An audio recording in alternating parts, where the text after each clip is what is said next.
Roger, Roger. You're good, readable. It's just a lot of stations stepping on each other. Roger, you're good. What's going on, everyone? It is your temporary host, Sergeant Hannah Clifton, here with my co-host, Sergeant Katie Barger-Huff. We are here with another episode of the Lima Charlie podcast. We're here talking with members of the educational office, as well as some of our Indiana National Guard members who have used their educational benefits. Would you guys like to introduce yourself for us? Sure. I'm Sergeant First Class Fordyce. I'm the Education and Incentives NCOIC. Sergeant Mark Clayton, school counselor on the civilian side in the Army National Guard.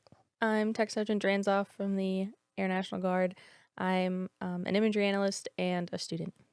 Wonderful. Thank you guys for joining us today.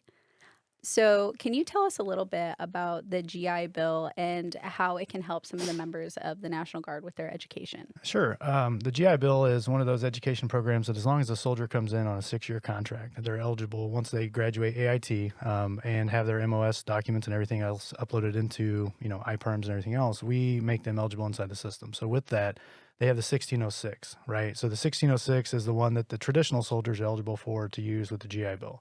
I think it's about $437, $439 a month right now, but they can use that towards just about anything they want to do, right? So they can use that in conjunction with federal tuition assistance now. It used to be you had to kind of choose, and now that they're able to use that, it doesn't just have to be for college though, okay? So they can use that for any type of some things we're going to talk about here in a little bit, credentials, certificates, lots of different places. And it doesn't just have to be schools here in the U.S. either. It can be, we've had soldiers go to school in London using their GI Bill, just different things. It's one of those things you can use pretty much anywhere out there that accepts it, obviously. But it has a wide range of uses that's available for the soldiers as long as they maintain good standing in the National Guard.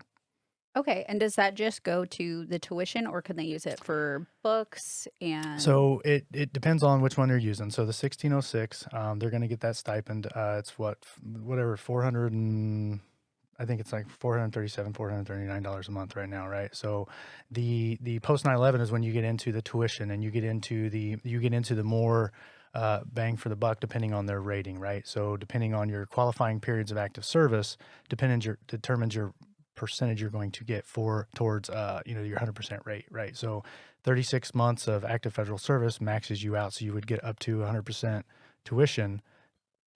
There's a cap for all of these things, right? So there's a cap for all this.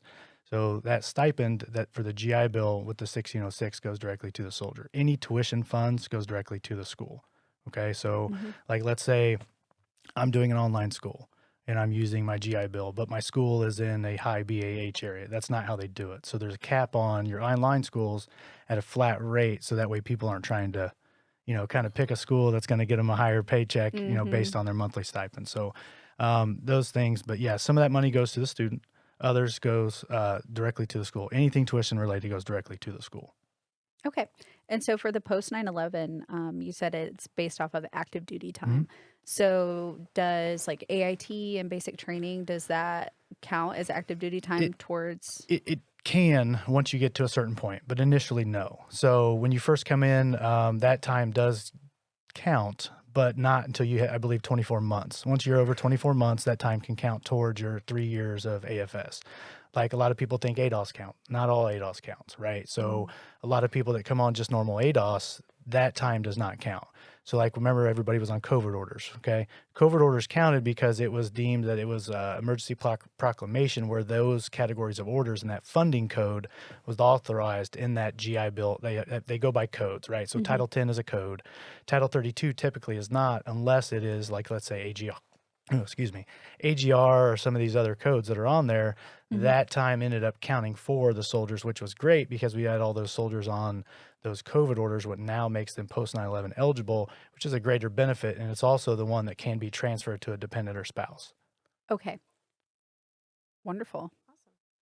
Could you explain the COOL program and how it can benefit the National Guard members in their career advancement? All right. So COOL, it's for Air Force, they have Air Force COOL, Army COOL, Marine COOL, all these others. Basically, it is a online program. Well, it's an online website that you go on there and you look at all these different credentials. Okay.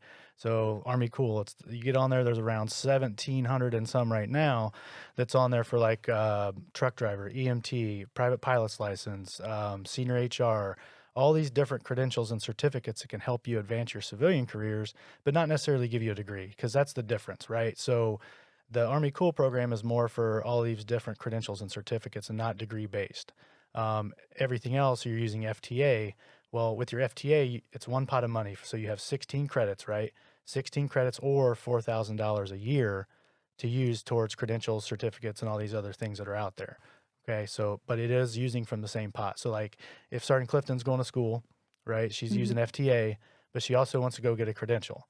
It's pulling from the same pot of money. So you have to know where your money is coming from and manage that accordingly. So that's why we always try to talk to all these students/soldiers that are coming in that are wanting to do these multiple things, because how do you maximize your benefit to get where you want to go, knowing that it could take you, let's say, 4 years to get your bachelor's degree. What can we do to help you right now, right? So if you have FTA, which is your 16 credits annually, starting 1 October to 30 September, and you have, we'll talk about this in a little bit, the National Guard Supplemental Grant as well, but you want to get something that's going to benefit you right now. How can we do that? Well, you can do that using credentialing, right? So you could potentially go out there and get a credential or a certificate that can maybe get you a part-time job or a better job right now to help you through college. If college is going to take you X amount of years and you know that, what can you do to better your situation? Maybe give you some more on-the-job experience right now to help you for when you graduate to maybe land that better job with experience, as opposed to just having a degree in underwater basket weaving, because we always use that in the military, right? But if you can get a part-time job right now with a certificate to do underwater basket weaving and get that experience, and now you have a degree, you're coming into that job interview with experience and a degree, and that's probably going to help set you apart from some of those other people that apply. Yeah, right. absolutely. So the Cool program, it's great. It doesn't have to be like, for the Army specifically, it doesn't have to be based on your MOS. Okay. So if I'm 11 Bravo 88 Mike 27 Delta 42 Alpha, I don't have to choose a credential or certificate that's related to any of my MOSs. I can pretty much get on there and choose anyone I want. I could go get CrossFit certification on there if I wanted to. I could go get anything that's out there that's on the 1,700 that are out there, as long as I go through the proper steps to request that funding and I had that funding available. Does that kind of make sense and answer the question? Yes, it does. So the Army Cool website, and then there's a separate process to go through and request the funding to pay for those things on Army Cool. Okay.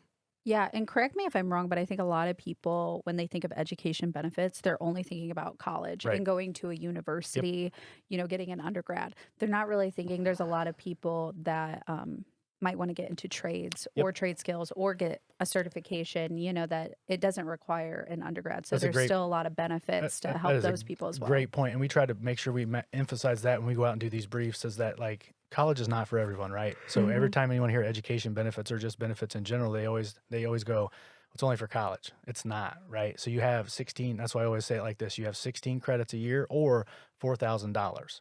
So that $4,000 you can use for whatever you want. Like they can't keep truck drivers on the road right now. So you could get a CDL if you want to do that. Or, private pilot's license is huge right now for a lot of people, because they want to try to get in doing that to get somewhere else, maybe down the road. All these HR certificates and credentials and EMT and all these different things that are out there, you can do that in the trades. Like you said, GI Bill, you can use some credentialing. You can do all these different trades and things that are out there for, mechanics, all these different vehicle related things that are, there's so many out there. I tried to look through this list and it's ridiculous. Like I said, 1,700 of them, but you're right. It doesn't have to be just for college, because a lot of people can't or don't need to, but like what could set you apart at your current job? Like they walked into this job, they're already kind of, have a decent job when they get out of high school, they landed it, but what can get them to the next level? And maybe one of these manager positions that is out there, they could try to get one of these credentials or some type of, leadership training through any of these programs that are out there to maybe set themselves apart from their peers that are at the same job to maybe get that promotion down the road. Right. So tons of opportunities that are out there. And that's the one thing, we talk to a lot of soldiers. Once they get out, they're always calling to see what benefits they have available now that they're out, right? Well, the only thing you have available once you're out is post 9/11 if you qualified for that, okay? The other things that are not specific to service in the Guard, there may be some other things that are out there, some grants or scholarships that are not from us, but post 9/11 is all you're going to have. So maximize your benefits for your FTA, your $4,000 a year for whatever you want.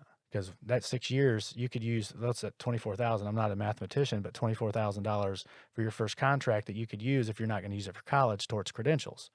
Okay. So once you get out, you just threw that money down the drain. Like, I know I didn't use it for the longest time until I started going back to college. So how much money did I waste and not utilize to set myself up for success upon retirement or whatever, that I don't have an excuse except for I just didn't do it. So we try to make sure soldiers know that that money is out there, because once you get out, it's not. So, with the COOL program, do you have to go to an in-state institution? No. Good question, though, because that is just specific for, let's say, the National Guard Supplemental Grant, because it is a state fund. With your GI Bill and your COOL programs, they're federal funds. So it's pretty much, if they're on the Army COOL website, you can go no matter where they are. But it's obviously up to you if you're going to drive out to Montana to do buffalo herding certificate, right? So whatever it is, if it's not in Indiana, like some of the CDL programs and some of these other ones, you're going to be obviously responsible to it. Like, we had a guy that wanted to do, I don't know if it's the right pronunciation for the Gemology Institute, but it was in California, right? So obviously Indiana National Guard is not going to pay for him to go to California to do this, but he wanted to use his GI Bill and some other benefits out there. And he was able to use some, but not all of them, because it was not set up through COOL, but some of the other ones were, but he wanted to go to that specific program, right? So, those are decisions the student/soldier makes. And obviously, if it's, like I said, we had an example, there was a soldier going to London using the GI Bill. So as long as it's on that approved list, and schools know if they take the GI Bill or anything else out there, then you can go. That's pretty incredible. So also, how can National Guard members use their ASVAB or their AFCT, not ACFT, right, scores, and what are the benefits of doing that? So it's not like we don't have enough acronyms, right? So we have the ASVAB when you come in, and then it's the AFCT, and now we have the ACFT, because everything's similar. Now people are getting confused. So that one is about, when you first come in, like, how many people took the ASVAB to get out of class, right? How many of us even remember, like, we help administer this in our office, and I look at some of the questions sometimes, and I took the ASVAB over 23 years ago, and I'm sitting there going, man, I'm glad I don't have to take this now. If you come in and, you qualify for that MOS, and maybe you're happy, but then you become unhappy, or you decide you want to do something else with your military career, or you want to become an officer, warrant, do something else, you have to go off your qualifications. So, like, if you look at the line scores, each MOS has a line score requirement. If your line scores are not up to that standard, or to become an officer, let's say 110 GT or above for some of these programs, you need to raise your line score. So how do you do that? So we have found over the years that, with soldiers, and everybody gets this way, is sometimes you need to be held accountable to push yourself, right? So if you've got life going on and you've got all these different things going on, and you're trying to get out there and you're trying to improve your line scores, but you're just kind of looking at it, ASVAB Test for Dummies or whatever that book is, right? Getting on an app and downloading those things. People were coming in and not necessarily doing better or doing it as good as they needed to in order to get that score they needed. So, with Mr. Gadan and some of the other people, and looking at some of the programs and things out there, we developed kind of a tutoring program that we are offering here in the state, with people that work for the education office to help people improve their line scores. Okay, so because once you come in and if you don't get what you need, it's 6 months that you have to wait to take it again, unless you go through, there's a 40-hour course that you can take, or if you go through our BSEP course, which is a 5-day course that we put on that is basically tutoring and all this other stuff. And did one of you go to it? I actually went through that That's course, and it worked out very well. I think that I'm a fairly busy person, Right. so studying over time is not my thing. Yep. And it was a week of, like, you just cram and you work really hard down at Atterbury, and I improved my score, I think, by 25 points. That's great. So it was really great, opened tons of doors for me. And it was something that was kind of weighing on me because I was starting to feel limited in my military career. And by improving my score, like, I just saw tons of doors open. So I was a little wary about the program initially, but it's taught in a way that it's not too overwhelming, which that's what I was really impressed with. It's a lot of information. Right. And you're looking at those test packets and you're like, oh my gosh, I don't know if I can do this, especially the online Mm-hmm. random stuff that you can find, your ASVAB practice tests. And so I was very impressed by the program. I really liked it a lot. And I recommend it to anyone who's trying to improve their score and open more doors. That's Yeah. awesome. It's Great. been really successful. Again, we've found that we have 2 tutors right now, and I know we're working with the state command team to get more people to help, because right now we have Chief Deininger, who's up in the northern part of the state, and we have Sergeant Muling that works here in Indy, but he handles kind of the southern part of the state for now. But they're both great, right? So they both try to cater to once they meet the soldier and they work with them, they try to see what helps that soldier specifically. Okay, everybody learns in different ways. Some people need a ruler to smack in the head to get things through to them, or you got to kind of sit there and argue with them to get them to understand. But that's the best thing about our team and the way we have it set up, is it's not just going by what's in a folder, right? We're not just giving you a folder and going, okay, here, you need to learn and you need to improve your ASVAB. So we're working with everybody to try to get it, because our goal is to help the National Guard, all the soldiers in the Indiana National Guard, we want them to stay in, right? Retention. Right. So how do we do that? If you're in a specific MOS and you're like, man, I don't want to do this anymore. Like, not everybody's cut out to be 11 Bravo, 42, 27, whatever it is. If they want to change, they're going to get frustrated. And if they can't get that line score, some of them just give up, right? So if we can't do this to help them, what are we doing? Like I said, giving them the tools to succeed. Now we have all these people that have a 110 or above, or whatever they needed in that other area. They can go become warrant officers. They can go become officers, regular commission officers. They can go become different MOS, cyber, all these other things where we need people in these positions. That's the great thing about what we're doing and trying to get that program to expand, because we have a lot of people in this tutoring program, like a lot. Like, there's always people reaching out for more, and we're always trying to, meet those demands. But, we've got people that may be out for a little while. So we're trying to get other people to cover down so we can continue to tutor these kids. So it's an Indiana program. So this one specifically is, yes. Okay. There's another one that's out there there's a PEC course that's offered. It's a little different than what we're doing, right? So it's not as structured. Ours is more lax, and we work directly with everybody. We're trying to make this to where it's we would like it to be a course offered at RTI, right, here in Indiana, if we can do that. But we're working through all that stuff. It's not something you can just do. It's got to have funding behind it, and you got to have all these different things for meals and lodging and all this other stuff. So we're doing a great job working with these other programs that are out there to house people, feed them, and do these different things to get people down at Atterbury for that course like what you were at. But we want to sustain it. So we're working through all that stuff to try to get it out there. That's exciting. How long has it been running for? I think it's been over a year now. Okay. So it's a relatively new program. Yes, very new. Okay. Yep. It's pretty awesome. Yep. Because we were able to bring people on, I think at the end of last year, on ADOS to help with this program. Because it was just, trying to do it as an additional duty was not possible. Right. Yeah. So that's their full-time job. And that program is super great about being flexible with people. They can schedule throughout the day, like any time. That I think one of the tutors is available until 9 p.m. Wow. And it's like you can even do it like through video chat. So you don't have to be right in Indianapolis. If you're all the way up in Elkhart, you can still contact one of the tutors, which I thought was super impressive. That's like accessible. Absolutely. That's really awesome. Even with Sergeant Muling, who's HR in our office, we give the ultimate flexibility for if he's working with a soldier that has a different work schedule, we adjust his schedule based on all of that. So same with Chief Deininger. She's the one I love her. She's a workaholic, right? But, they're both great, and they're completely flexible. Like you said, virtual, in person, wherever. He's met them at coffee shops, anywhere else. It doesn't even matter. So yeah, it's great. And Sergeant Clayton, have you used one of these programs? Yes, I did the tutoring program for the AFCT Okay. to improve the GT with Miss D, and it was phenomenal. It was really, really, really, really good, and I think, if I'm not mistaken, I may have taken advantage of it when it initially released.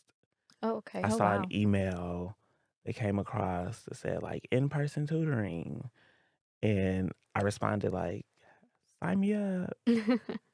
So I may have been one of the very first people to get into the program, and she she would tell me initially that we can do it online or in person. And then I told her, well, I live in Chicago. I don't know where you are, but I'm in Chicago. So it started off online. So we would meet online, share the screen, and go over. It was very interactive. So it wasn't just online and like watching the screen. It was an actual interactive type thing because she was able to share the screen and then I can kind of write on it. It was different.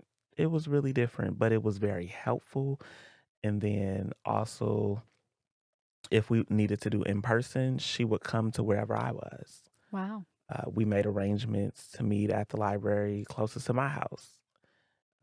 Wow. So we did that one time, and then when my unit, we were drilling at Atterbury, and she's like, "Hey, I'm gonna be at Atterbury this weekend. If you want to meet up for tutoring," I'm like, "Can you call my commander, please?" She called him, and he let me go to tutoring, and with her instead of with the unit. So, So you were able to split train for that. well, it wasn't really split train. It was we're going to the range. You're going to tutoring. Oh, that's awesome. That's great. So I spent the day. Actually, I spent the whole weekend with her doing tutoring versus being with my unit at Atterbury. Okay. So, it's really great when your leadership buys into your success Mm-hmm. and sees the value in you progressing. And I know we have this whole idea, not even just the idea, but the whole, you know, nobody's supposed to hold you back. But they could have easily said, do that on your own time. Mm-hmm. I was just going to say, good on your commander for valuing you enough to let you go do that and letting you break away, because that is something, especially with the new people first policy. Well, I guess it's not new, but tax policy, people first. That's a perfect example of that. Very good example of people first. He knew I wanted to go to officer school, and it was like, okay, by any means necessary, like go do what you need to do, and I support you 100%. And so you also work in education. I do. We talked a little bit about this before. So how was it kind of taking like an Army educational course, or taking like a tutoring program with the military as an educator? I felt like one of my students. I'm be honest with you. I literally was like, okay, here I am with a whole master's degree, but yet I'm struggling to get past this old basic third grade math. Because when it was broken down and I looked at it, it really was like simple, basic math with just a few added words to just make it appear that it's complicated. But it's really not. And I really felt like the students, and I'm like, oh my God, now I see why they struggle. Yeah. Because I'm struggling. But the way that Ms. D had broke it down, it helped me to like, okay, I know more than I think I know. And that was the thing, was one, confidence and not being afraid of word problems. And that's the thing. It's the word problems that get people more so than just the order of operation. And what she taught me to do better at that is when you approach a word problem in math, you always know it's going to be one of four operations. It's either going to be adding, subtracting, multiplying, or dividing. And you just need to figure out which one it is. That's all they're asking you to do, is one of four operations. And once you can look for the buzzword that determines whether we're dividing or multiplying or adding or subtracting, the rest of it is easy. And when I saw the examples and we went over it a little, more and more, I realized basic math, order of operation. And I tell my students that it's four operations. You either adding, subtracting, multiplying, dividing. Figure that out, and the rest is history. I love that. So it actually helped you in your career as well, or do you feel like you can relate better to your students? I think that's pretty cool. Because I went into the Algebra 1 class one day and looked at a problem that they were struggling with, and I said, let me see if I can do this. And I actually did it on the board. So I didn't even do it on paper. So I was like in real time working it out, and I used the formula that I learned with Miss D, and wrote it on the board and was like, there you go. Then I asked the teacher and looked at her and said, is that the right answer? And she said, yeah. And I said, I'm smart. I love that. Had that Good. boost of confidence again. Yeah. Good. I didn't get up on this board and look a fool in front of these kids. So I want to kind of go back to when we were talking about, like when we're going to college. I don't know if it can be used for anything else. That's what I used it for. But could you talk about the National Guard supplementary grant? Sure. And how it can assist with education So expenses? how many in here talked to a recruiter and they told them that they come join the Guard, they can get 100% college paid for, right? Yep. All right. So we kind of talked a little bit about earlier was the FTA.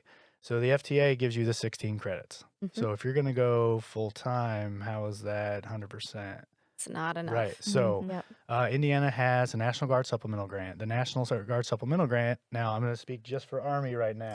Air Force is a little different, which is we'll hit that too. It's for Air Force and the Army here in Indiana, and that is other than what I think you were using the FTA as well. I've used all of them. I'm currently just using Post 9. Okay. So when they first come in, that's all they have right now through the state is the National Guard supplemental grant for the Air Guard. For the for us, for the Army, we have FTA and the National Guard supplemental grant. The National Guard supplemental grant is just that. It's a supplemental grant after using your federal tuition assistance, okay? But it is only able to be used at the state institutions. Now, there are things in motion to try to make some changes with the National Guard supplemental grant that will probably benefit some people that are going to other institutions, but we don't know all that yet. Those things take time to make the changes, but it is for fall and spring only, right? So you have to use again, for the Army, you have to use your FTA first, okay? It has created some kind of issues with Army Ignited, with the previous Army Ignited system. Yes. We worked through all that, and we're still kind of working through some of the stuff. But that National Guard supplemental grant is just for the college, right? So it is just for that, and it goes straight to the school.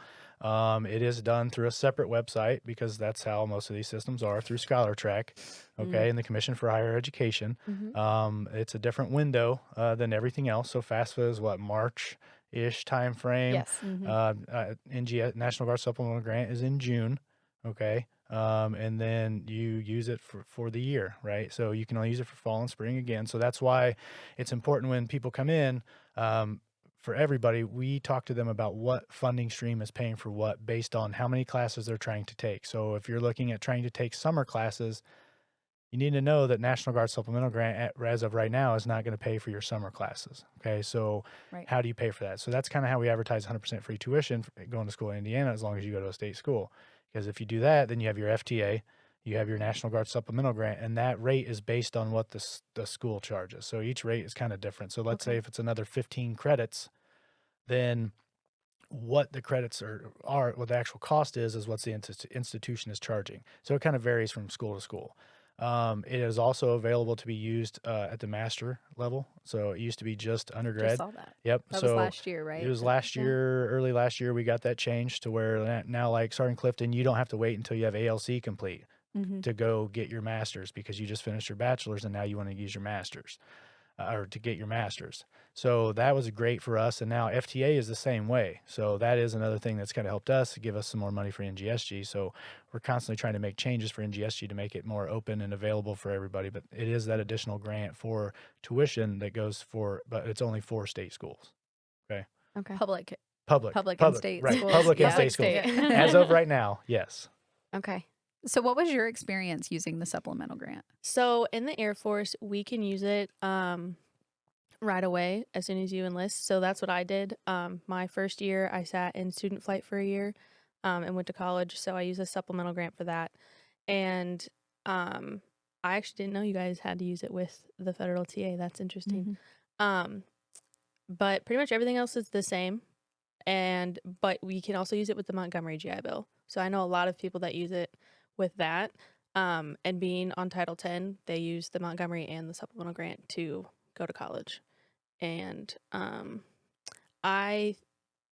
so you can apply to use the supplemental grant and post 9/11, but you don't need to. There's no reason for it. So I did that on accident, and then the VA office told me, "Oh, we're gonna take the supplemental grant off. You don't need that." And I was like, "Okay." But I did not know about the master's degree until I think yesterday when I was asking people at my unit about it. And it's an additional 2 years on top of your 4 years with the supplement, like with your bachelor's, which I thought was really cool to be able to use later on. Yeah, and it just covers a bachelor's and a master's, correct? Yes, at the undergraduate rate right now for the master. So it pays at the undergraduate rate, which again, things we're trying to change down the road that take time. But yeah, we're trying to change that. So, but I'm glad you brought that up because there are a bunch of different things with the NGSG. So like let's say private Clifton comes in, you could utilize NGSG right upon enlisting because you're not qualified to use FTA first. Right. But then once you come back and you're fully qualified, then you have to roll in and use FTA. Okay. So, and then NGSG after that. So, but yeah, the Air Guard can use it because that's the only thing they're getting. They only get the mil TA if they're on, I think, Title 10. So we actually do have A&G Fed TA now, which I think came out this year. Okay. I'm not sure when it came out. I have one airman that's using it currently. But so we do have federal TA for when you're on Title 10 and then also non-federal TA for just traditionals. But you don't have to use your supplemental grant. Or you don't have to be on that in order to use a supplemental grant. Okay. But something I did want to mention is that when you were applying for the FAFSA, when you joined the military, you were then considered an independent student, which a lot of people don't realize that. So when you can mark independent as long as you are filing independently from your parents on taxes. And then that makes it so you don't have to put their income on your FAFSA. And then you are qualified for more scholarships and grants. So like I got the Pell Grant when I got back from tech school because I didn't realize that I could have done that my first year. So now I am an independent student and I've gotten the Pell Grant pretty much every semester. And it's a big, you get that money back as a refund from your school. So that's just money that you get to pick or get to pocket. So I think a couple of semesters I ended up with like $5,000 from the Pell Grant. That I got really to wish keep. I would have known that when I was Yeah. doing that, because that was the biggest kicker is I had to claim my parent, or I thought I had to claim that I was my parents' income on my FAFSA. Yeah. So as long as as long as they don't claim you as a dependent and you don't claim to be a dependent, everybody's independent, then you can mark independent on your FAFSA and then you'll get a lot of grants and scholarships. Oh, wow. Well, missed that. That's why we're doing this. So Yes. other people don't have to make the same Yes, mistakes we yes. have. I used the supplemental grant too. And that was, I think there was only one semester that I had to go in the summer. So I didn't get to use the supplemental grant, but like the FTA, I still had some on my FTA. So I ended up pretty much going to college and getting my undergrad for free. So it really is important if you want to go to school to check out what educational benefits you have and what you can apply for. And speaking of which, what is the application process for utilizing these benefits? It's a little crazy. So each one has its own. And that's why, like, we strongly recommend when when we try to hit all the RSPs, get the information out. But when the soldiers come back from whether it's AIT or they just enlist, we strongly recommend that they reach out to us to make sure that they get them all filled out and submit everything. So that way there's no issues that running. A lot of when they come back, they're up against the clock to try to get started and get all this stuff submitted. And sometimes their parents are doing it for them before they get back from AIT to start in this, the fall semester.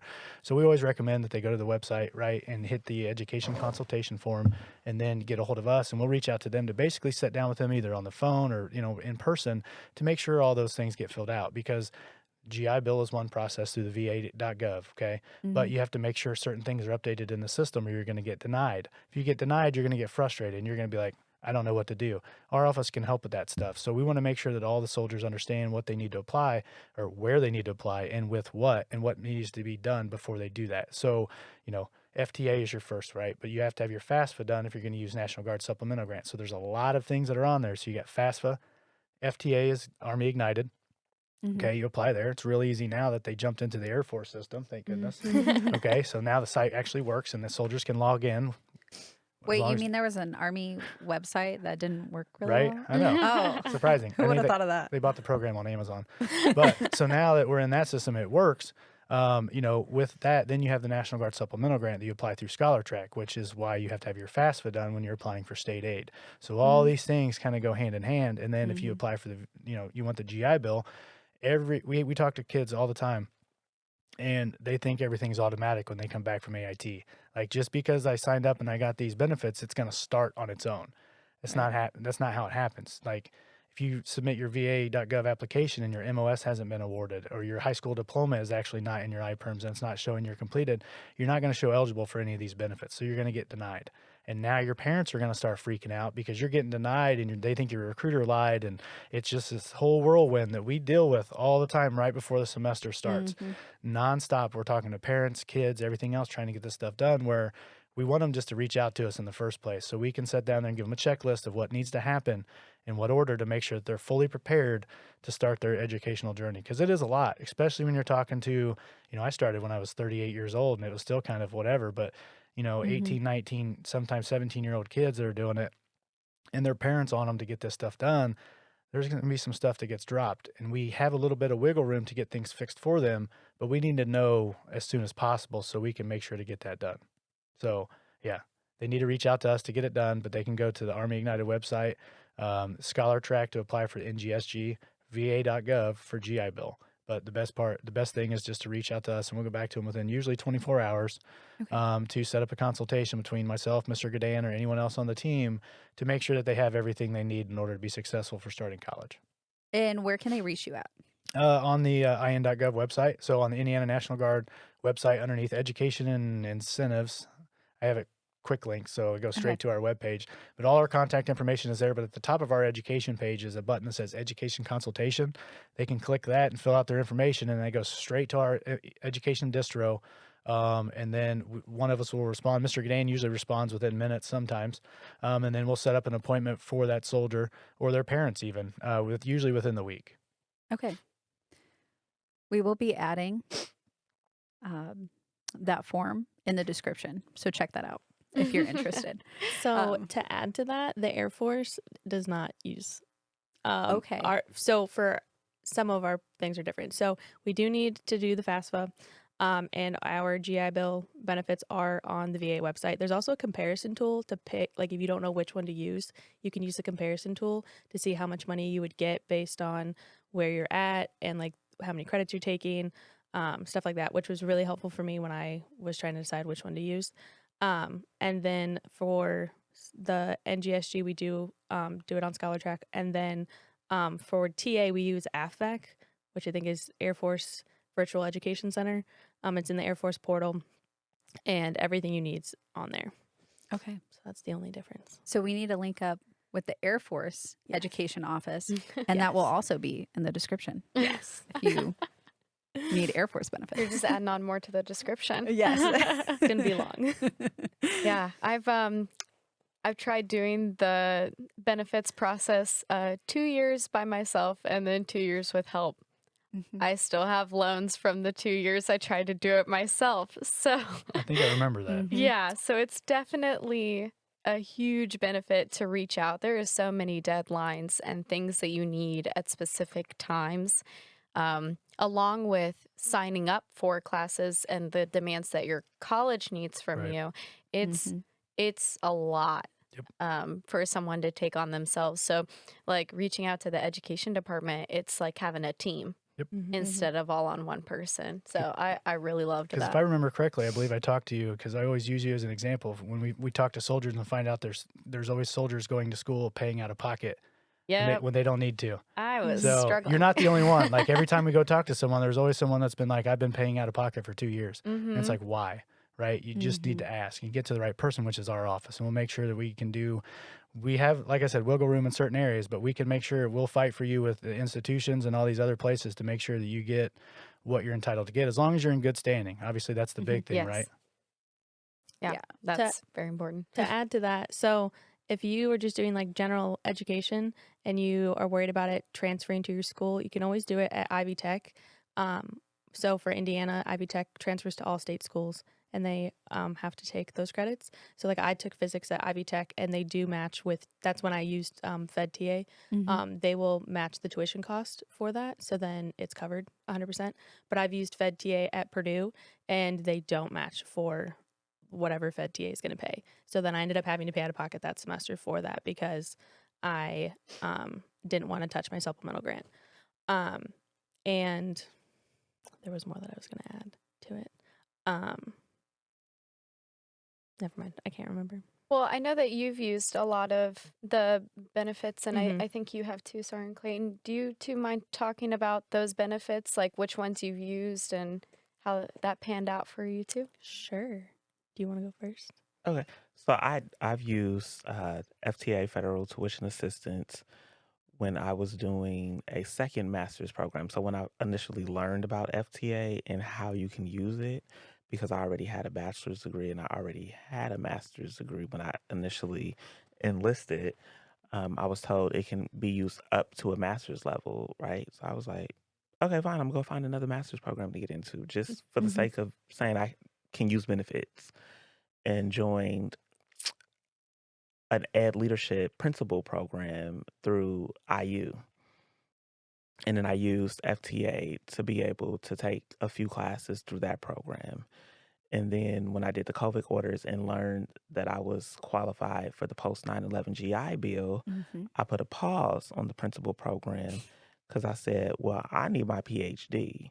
And if this post 9/11 GI Bill is going to be paying for that, I'm going to utilize that because that's more valuable to me. So then I started to use the post 9/11 GI Bill to pay for my PhD, and just completed that. And they do give a monthly housing stipend. But what I did learn when I did the comparison tool on the VA's website to look at what my school, because it's a private school, so I knew they had a cap Okay. on what they would pay. And then I was looking at, okay, well, what is the monthly housing and this and that? So it was telling me that based on the percentage that I qualified for with the post 9/11, my housing stipend would be about $900 a month. Oh, wow. So I was like, $900 a month? Cool. Like, that is phenomenal. An extra $900 a month. And then when they sent me my first payment, I said, excuse me, something's wrong. I called the VA like, this is only $469. What happened to my $900? And they're like, oh, well, because you have your classes online, you only get half Oh, of what that Oh. monthly housing stipend is. okay. Which is what you were mentioning earlier about, okay. Yes. So the VA, because I've used it for online, and it's 50% of like the nation's average housing cost. So it ends up being about $500 a month. Okay. But if you live in Chicago, That's not going to go very that's far. not very far. That gets Yeah. you your groceries, I That- think. Maybe. Yeah. I was a little mad about not getting the $900, but I said, you know what? This is $469 more than what I had. So we just gonna make it work. Absolutely. Amen. And my classes are online. They were online for the sake of, I'm like, well, the school is, the campus is based in New Orleans. And I'm like, I'm not flying to New Orleans to go to class just to get $900. Like, we're not doing that. So I thought it's still very beneficial at the end of the day. It's $469 that, like I said, that I don't have before, right? And then they're covering the cost, part of the cost of the tuition. So to me, it's still a win-win. Right. I've used Federal TA, Yellow Ribbon, Post 9/11 GI Bill, Supplemental Grant. I think that's everything that I've used. So I started with a supplemental grant my freshman year. That went pretty easily. At the time, we didn't have Scholar Track, so you just filled out the form and turned it into the education office. I've been in school for 7 years. By the time I graduate, it will be 9. I've switched my degree 4 times. So I've been through it. That's okay. When I went back to school, I wanted to, my freshman year, I was going to be a pilot. So when I went back to school, that's what I went into, and I used the post 9/11 for that. So they covered all flight fees, all tuition costs, every other cost that you can imagine the school adds on. So like at Purdue, you have Polytechnic fee, you have the gym fee, you have, if you have on an online in the Polytechnic program, we have a differential fee for like $100 or something. They cover all that. And then you also get your housing stipend. The housing stipend, I got 100%. of the post 9, since I did my tech school and basic training was about a year, and then I had 2 years of active duty in Terre Haute. Okay. So I hit the 3-year mark. So my benefit is the equivalent of an E5 with dependents in my area. That's how the post 9/11 payments are. So wherever you live, E5, even if you're not in E5, you get the E5 dependent rate. And then when I enlisted, I got a kicker. So I also got an extra $350, I think, for that each that's month. awesome. So now I'm getting about $1,800 a month for housing, on top of them paying all of my college fees. And then when I was on orders, I used federal TA for that. And one semester I went to Purdue, one semester I went to Ivy Tech, and it's pretty, since I knew trying to apply for TA was difficult because there's a very small window to apply. It's like you can only start 45 days beforehand, and then in Terre Haute we are dealing with Right Pat as our education office, since we're a really small guard base. Mhm. So we were having to go through them, and then they're like, oh, we don't really know what you need to do. So it was a whole thing. But it ended up working out. The biggest thing that I learned from federal TA and the supplemental grant, do not pay anything for your tuition if you know you've met all the deadlines. If you've met all the deadlines and like the guard is just taking a while to pay out to the school, don't pay it, because if you pay it, you're not going to get that money back. Right. And you can, like, I've had holds on my accounts for registering for classes because it's the middle of the semester and nothing's been paid out yet. If that happens, you can go to your VA office and they will help you. And if you're using the post 9/11 or any GI Bill, really, the VA office is there to help you, and they might be more help than your education office at your base. At least that's what I've noticed, because they have access to the system versus like our education office doesn't. They can really only help you with the supplemental grant or the federal TA. Yeah. And when I was going to school, I graduated from IPFW. Well, now it's PFW. I just dated myself on accident. A lot of colleges and universities do have like a veterans, a veterans office that's there. They have people, most of the time they're prior service, that have used some of these benefits, and their job is to help students / soldiers / airmen get their benefits. And so there also may be somebody at your university or college or whatever that can assist you. They were helpful with me when I was going through. So specifically for us, we just, if it's for our benefits, I know since you guys are going through Right Pat and whatever they're doing for their FTA, but for ours with Army Ignited, we have full access. So schools no longer have the ability to get into Army Ignited like before. We can now. So we have a NGB rep that works on our team. She's a region for here, Sharma Wolf. Most of you have seen the emails from her. And then I have an access to where I can get in there along with Mr. Gadan and Mary. We can all get in there to kind of see. If it gets to the finances part of it, that's when we send it to Sharma, who will send it up to her boss. But we can get in there and pretty much see basically if it's been paid and things like that. So a lot of times we are the conduit to get to the colleges, because we have a great relationship with a lot of these colleges, but we want the soldiers to come to us unless it's VA, GI Bill specific. Because a lot of times, like I think Purdue, you're going to Purdue, West Lafayette? Yes. Or Lafayette? Yes. We talk to, I think it's Morgan and her team there at the Success Center at Purdue all the time, and they reach out all the time, especially within GSG, and they're getting a lot. We went up and gave them some training on Army Ignited and kind of how that works now. And so we've got a really good relationship and the ability to get in there and kind of see it now. Whereas before in some of the other systems, we couldn't, but now we actually can. So it's great. We're able to get in there and actually help them a little bit more and say, hey, this has been submitted. This is the PDF. The school is now doing this. They have to send it to be invoiced. And because it's a new process now with a new system for us, when we went from the old system, schools were in there doing all kinds of stuff, approving, sending things, and it's not that way anymore. So they just need to make sure they reach out so we can kind of be that middleman, because we know if you're 18, 19, 20, whatever age you are, and you're going to school and you're talking to your school, they're dealing with how many thousands of people. Right. They feel like they're not getting the traction, where if we're calling or we're reaching out to the commission to call on that soldier's behalf, we get a little bit more traction at our level, as opposed to a soldier feeling like they're not getting what they need to, because you could be talking to a kid that's a college student as well that doesn't really know who they're supposed to go talk to. right? Right. So those people rotate. It happens all the time. Well, my advisor told me this. Okay, you need to talk to the person that's doing the GI Bill certification. So who are you talking to? They never actually make it to that person, right? So Right. we can help. We can help with that. And awesome. a lot of a lot of people at college, they're not used to dealing with like veterans. So Right. if you call and are like, "Hey, I need help with my tuition," they'll be like, "Okay," and they'll send you to the bursar.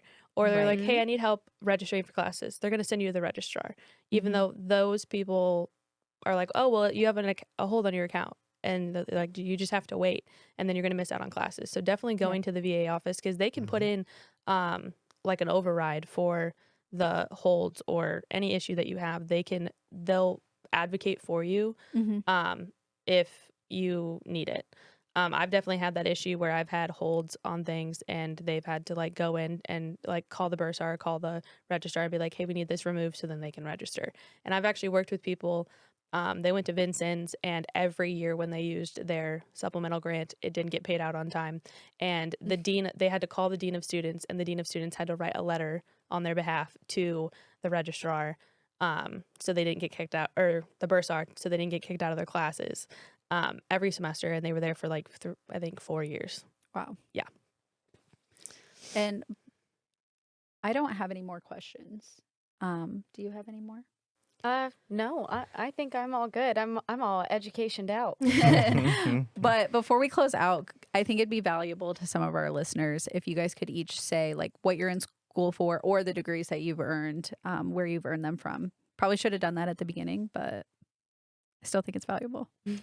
All right. So currently, I have an associate's degree that I just recently completed, and I am in the process of completing my bachelor's. 6 classes left in business and human resource management. So I currently just defended my dissertation last week. So this is for my doctoral PhD degree in counselor education and supervision. And I will, now that I'm so schooled out, I'm going to take advantage of that FTA and finish that principal program since the money's still there. Yeah, you can't get enough of it. Right? Yeah. So, yes. So I'm getting a bachelor's in organizational leadership with a minor in HR and an additional minor in design and innovation through Purdue. And then I also have my, I think it's called intelligence studies through the Community College of the Air Force. And I got that also for free through all the education benefits. Very awesome. Well, thank you guys so much for coming in and chatting with us. Is there anything else that you feel like viewers should know? Just make sure to reach out with all your questions. Yes. Right. Take Also- advantage of the tutoring. Yeah. Air Force doesn't have that. That's really cool. I think we should do something like that. My biggest thing is ask somebody that's used the benefit if you're having trouble. That's actually how I learned a lot about the GI Bill, because nobody that I knew used the post 9/11 except for one person. And all the information I was getting from like online resources was wrong. But she's like, no, you can use it in the summer. You can use it with like other benefits. And I wouldn't have known that if I hadn't talked to her. And then you also have to know who to ask and the right questions to ask, because if you ask the wrong questions or don't know what to ask, then going is not going to be helpful. So I would say find somebody that's used the benefits and then have them help you navigate the system. Yeah. And check out the websites, check out the app. Yes. And then I think we have the education branch on the text platform as well. Yes. So that Yes. would be something very beneficial if people want to know about those deadlines or any new things popping up. Yeah, for sure. It's daunting sometimes to try to get all these resources taken care of, but it's so important. And they're there for you. Use them. But thank you so much for joining us today. Really appreciated having you here. And it's Lima Charlie out. Oh, just a lot of stations stepping on each other.